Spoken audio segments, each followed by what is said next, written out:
What's up guys, it's me Jeremy. Now that I'm finally done with my finals at school, I'm very excited to bring you guys some videos again. I've decided to start off with a highly requested video, which is how to carry a game as a support. And without further ado, let's get started.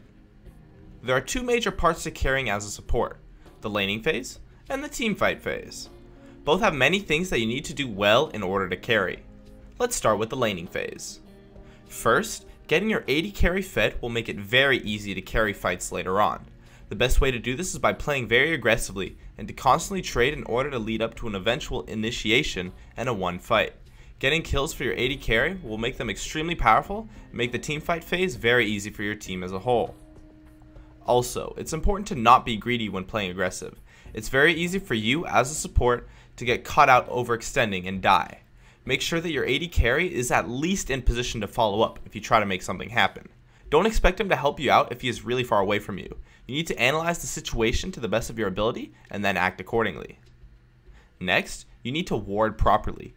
Warding the river, the tri-bush, dragon, and the lane bushes when necessary will greatly reduce the chances of you or your AD carry getting caught out overextending or by a gank. In addition, it's important to watch the other lanes, mainly mid, to avoid getting ganked by them as well. Dying to ganks is probably one of the worst things that you can do, and it will set your lane back a ton and just make every part of the game much harder. Most importantly, you need to communicate a ton. Tell your AD carry when you are getting ganked. Don't just expect him to notice. If you are expecting your AD carry to be as good as you, then you aren't really trying to carry, are you? You're just hoping that he does well. No, you need to take charge in the lane. Tell your AD carry when he's making mistakes or what he could do better, etc. But it is very important to tell him in a very humble way.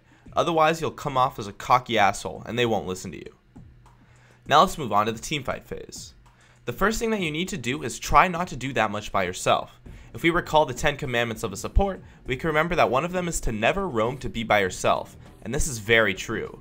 A support by him or herself is pretty much useless because you can't fight anyone or push or do anything really other than warding.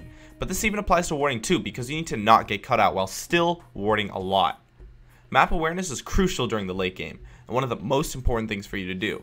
So many games are decided by which team has a member that gets caught out first, so you need to ward a ton while also not getting caught out yourself. Next, in correlation with the last point, you should try to catch out an opponent. Other than by warding heavily, this means that you should be buying in oracles to deny the map presence of your opponents, so that they have no vision while you still have vision on them, allowing for a huge advantage in a skirmish. Also, during teamfights, you need to kite for and protect your carries, which will almost always be your AD carry. AD carries need a ton of protection in fights, and as a support, that is your job to do.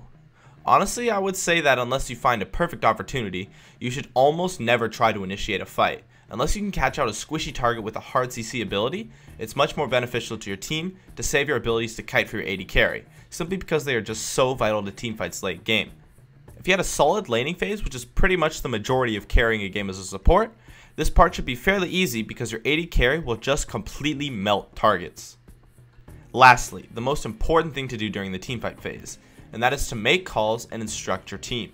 This is the most important thing you can do to carry as any role actually, but you need to do your best to analyze the situation your team is in and come up with a plan to win while avoiding getting caught out. This also must be done in a very humble manner, otherwise you will once again come off as an arrogant asshole and no one will listen to you. Now as I wrap this up, I want to summarize a few key things. The first is that carrying on a support is very similar to carrying on any other role. First, win your laning phase, and then make calls during the teamfight phase. Games that are uncarryable by a support player are really just almost always uncarryable by any other role. And yes, some games definitely are uncarryable. Not every game is winnable, and that's okay. Just do your best in every game while maintaining a positive, humble attitude, and I can guarantee you will improve and have an easier time carrying games. So, that's it for my tips on how to carry as a support. I just hit 20,000 subscribers and I want to give out a huge thanks to everyone who watches my videos and subscribes and all that good stuff. I'd love it if you could support me with a like or some feedback in the comments, and if you have any questions, I'd love to see you in the comments too. Please subscribe for more awesome content in the future if you enjoyed this video, and as always, thanks for watching, and I'll see you guys next time.